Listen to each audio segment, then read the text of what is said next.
Dr. Khan, you've heard various arguments, and I'm bringing you in last for a good reason, because the academic perspective usually trumps the commercial and the government perspective, because you have nothing to do with anybody else. Right? They all have interest with each other. But being an academic, give us your view.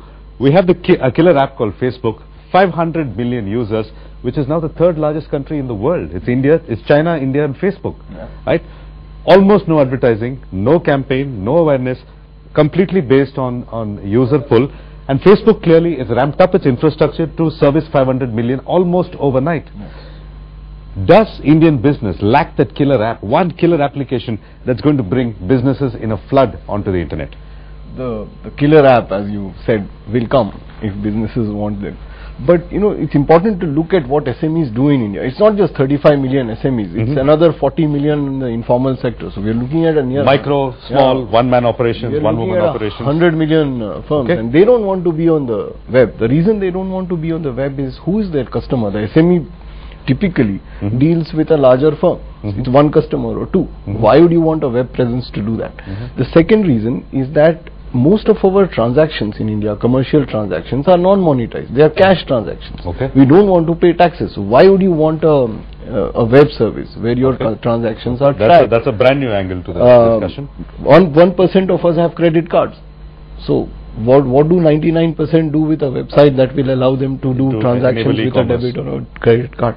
And finally, it is the security issue. Even now, when I use a credit card to work on the Indian Railways side, I am worried, will this be a secure transaction? And therefore that becomes very critical to explain to everybody that, look, it is your hard-earned money, we will protect it, it will not go anywhere, there won't be credit card frauds, there won't be emails from Nigeria. And even if there is, you're insured against that credit card fraud. Even then. Okay, then my next question to you is, who's going to bail these cats? Who's going to bail the security cat? Who's going to bail this cash transaction cat? Is it going to be a regulatory issue? Is it going to be a private industry issue? I think what's happened, especially in the regulation on money, is this whole exogenous factor of the US depression. You see, what that has done is that it has told all our bankers, especially our Reserve Bank, that be careful. Don't do what the US has done. And the reason why we are doing so well in India and did not face the crisis was we were very tough regulators.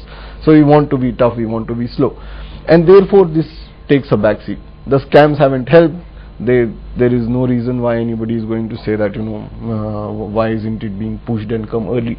So there is a regulatory aspect to it, which I think is the primary aspect, and that when it eases up. Excessive fear, you think? Excessive fear by the regulator, understanding what regulation means, and on the other hand, this financial inclusion. You see, if 70% of the population does not even have access to banks, it's a far cry from having access to the internet, and to understand the concepts of e-commerce, of using credit cards. So that will be the time when SMEs and whatever. Certainly, Facebook doesn't need credit cards, and that is why you have 500 million there. Right. I'm going to change topics a little bit. We spoke about internet and business first. I'm going to switch to internet and governance, and regulation is a good point to take off. Rusty, I'm going to come to you again. Gordon Moore said that the processing power of a computer is going to double every 18 months, giving rise to the famous Moore's law. From what I understand from your reports at VeriSign is that the .com and .net domains are growing at 600 times the speed of Moore's law, right? 600 times. And Moore's law itself is pretty hard to catch up with. By the time you buy a computer and take it home, it's pretty much obsolete by the time you unpack it. I'm going to throw the same question to you and to Mr. Ravi Shankar. How is the US government coping with this rate of growth?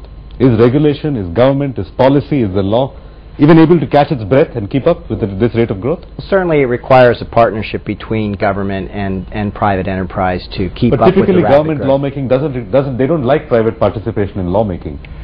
Well, I mean, the reality is, in terms of the internet traffic that we see every day on our network, about we see 60 billion requests for connections to the internet every day on our network, and we project in the next 10 years that will grow 1,000 times. So, as a private enterprise, we have to invest in the infrastructure to build that out, and then of course we do have to cooperate with governments to figure out how to put the security layers that Dr. Khan talked talked about, to make sure that people can connect with confidence. If people are going to use the internet and it's going to realize its full potential, people have to be able to depend that it's reliable, it's available, and it's safe and secure. Their private information will be protected. And that's going to be a collaborative effort, I think, between both government and businesses.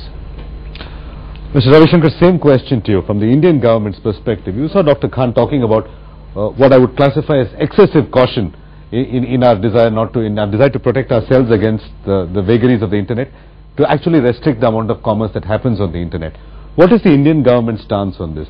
When we say that we would like internet for all, we mean that we would like access to devices across the rural masses who do not have access to it. It is in this genre that the government is creating the infrastructure of the common service center. One common service center for a geographical area of 6 villages. Now it's in that rollout activity of about 1 lakh common service center. The government has been able to roll out about 85,000 plus common service centers. Typically a villager would have to walk about few kilometers to the nearest village in order to access it.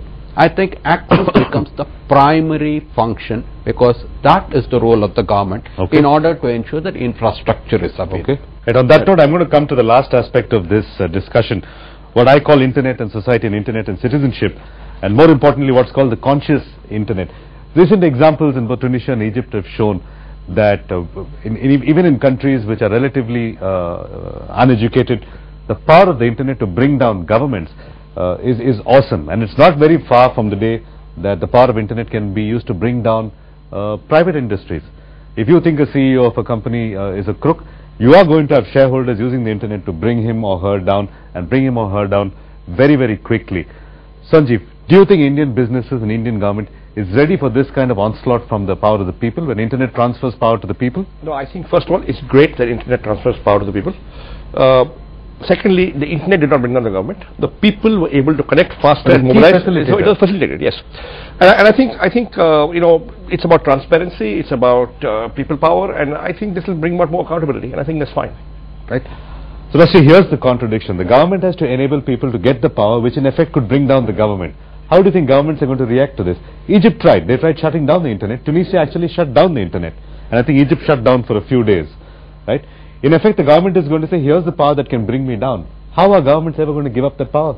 Well, I think that's going to be an issue for each sovereign nation to decide for itself. But at the end of the day, the world is becoming a smaller place, and open and transparency is a good thing, and it creates opportunities for everybody. And I think that on an ongoing basis, it's a good thing. All right, that brings us to the end of this panel discussion on the story of internet growth in India. Gentlemen, thank you all very much for being part of this panel. Some fantastic insights. It's time for another quick break on CNBC TV 18. Keep watching.